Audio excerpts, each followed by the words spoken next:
Banjir ini bukan datang tiba-tiba. Ini bukan hanya tentang hujan.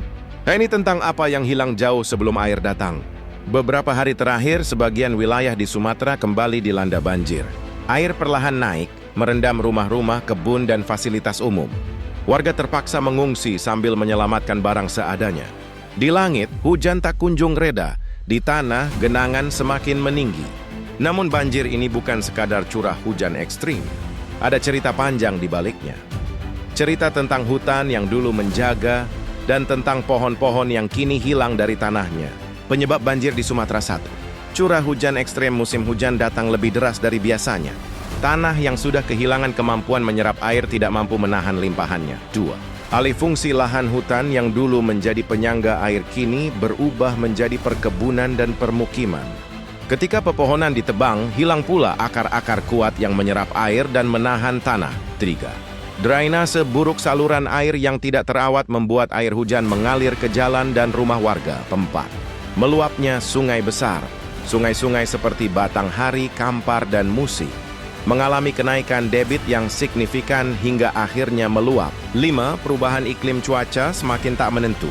Hujan deras datang di luar prediksi dan berlangsung lebih lama dari biasanya. Sawit. Apakah ini pohon? Apakah bisa menyerap air? Banyak hutan di Sumatera ditebang dan digantikan oleh perkebunan sawit. Pertanyaannya, sawit itu pohon kan? Kenapa masih banjir? Jawabannya, sawit memang pohon, tetapi akar sawit tidak sedalam dan tidak serumit pohon hutan. Tidak mampu mengikat tanah kuat seperti akar pohon asli. Tanah perkebunan sawit lebih cepat memadat sehingga air sulit meresap. Vegetasi hanya satu jenis, tidak berlapis-lapis seperti hutan alami. Sawit menyerap air untuk dirinya sendiri, bukan untuk menjaga keseimbangan ekosistem. Hasilnya, ketika hujan turun, air tidak masuk ke tanah, tetapi langsung lari ke sungai dan pemukiman. Inilah salah satu alasan mengapa wilayah yang dahulu tidak banjir, kini selalu tergenang. Mengapa pohon penting untuk mencegah banjir? 1. Menyerap air hujan. Akar pohon bekerja seperti pipa alami yang menyerap dan menyimpan air.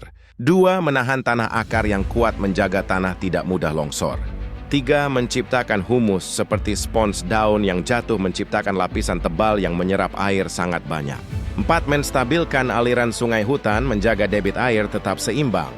Tidak terlalu besar saat hujan, tidak terlalu kecil saat kemarau. Ketika hutan hilang, fungsi-fungsi itu ikut lenyap. Alam tak lagi punya penjaga untuk menahan derasnya air hujan. Banjir di Sumatera bukan hanya bencana alam, tapi cermin dari apa yang telah berubah.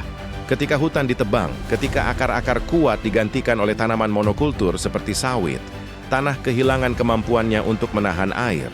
Dan setiap kali hujan turun, air datang membawa pesan. Alam sedang meminta kita berhenti melukainya.